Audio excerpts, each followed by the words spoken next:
Back now at 8:19 with legendary rock star Pete Townshend. As lead guitarist for The Who, he has electrified audiences for nearly half a century.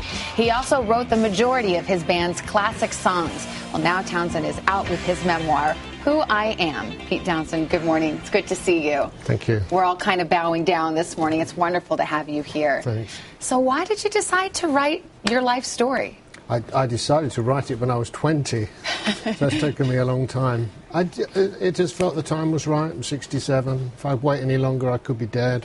And there's a lot to say.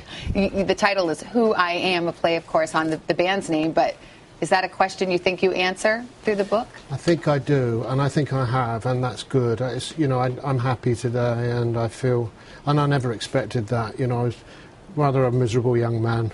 Well, what a life you've had, and you speak of misery as a young man. You had a really hard upbringing. You write in the first pages of the book about being sent away to a grandmother who was abusive. Do you think that kind of defined your life and ultimately your music?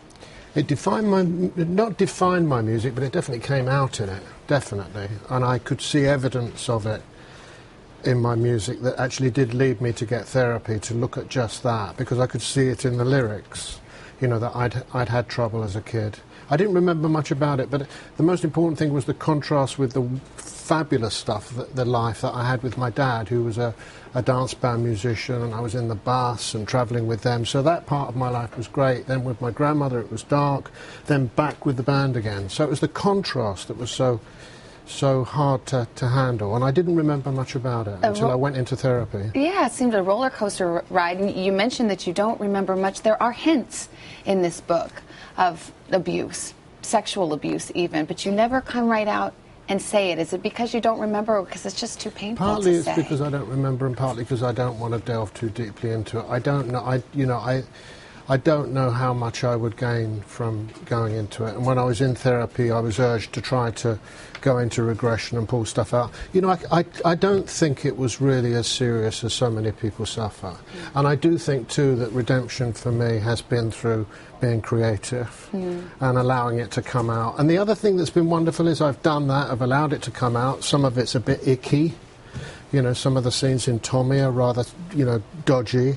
But it's the public's response to that, to realise that actually there's tremendous sympathy, empathy, and also similar experience for post-war children. I want to ask you about something that's controversial, and you write about it in the book. You were accused of looking on a child pornography website, and you have given quite a defense of it in your book. Can you explain what happened? I was trying to prove that credit card companies were taking money for child porn websites. I didn't enter a website, I didn't look at images, and there were a couple of us that were campaigning, and we gave it up in the end because it seemed so futile. It seems strange now that it's been proved that credit card companies could refuse to take money for any website that they choose, but it's just there's too much money out there. And because of that, you had to actually register as a sex offender. I had to register as a sex offender because I wouldn't go to court. 11 computers were taken from my house. An investigator found that I hadn't, a forensic investigator found that I hadn't entered the website, and but nonetheless, by the time the case came for the charges came to be presented to me, it was 5 months I had to wait. I was exhausted, and I felt that if I went to court, I would be offering myself up for sacrifice. So I was kind of waiting for this moment to do the book, put it down, and what's actually happened, of course, is that more stuff has come up. A couple of the guys that were on the investigating force have come forward and given me letters to say that they never believed, and there was no evidence that I'd actually entered a website, and a guy called Duncan Campbell got hold of the actual hard drive and said there's irrefutable proof that I didn't enter it. So I feel now I can come and kind of face you. But it would have been tough before, and it certainly would have been impossible for me to go to court. And there's so much to talk about beyond that, all of your music, some of those wild days. How did you start smashing the guitar, which later became your signature move? It's kind of a bit arty-farty. I was at art school doing a course which was about radicalisation of art and changing the way that we do art, painting and sculpture. And I used my guitar in a different way on stage. I had big amplifiers, and one day I was hamming around with my guitar and the neck broke off.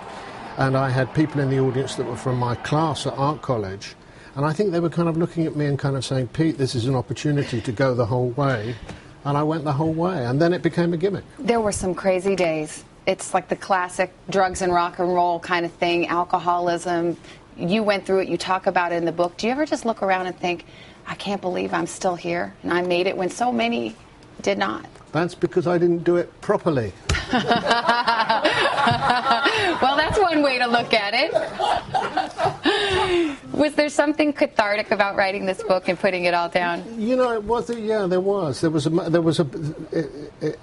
just made a gag about it. There were bits where I thought, I wish there was more.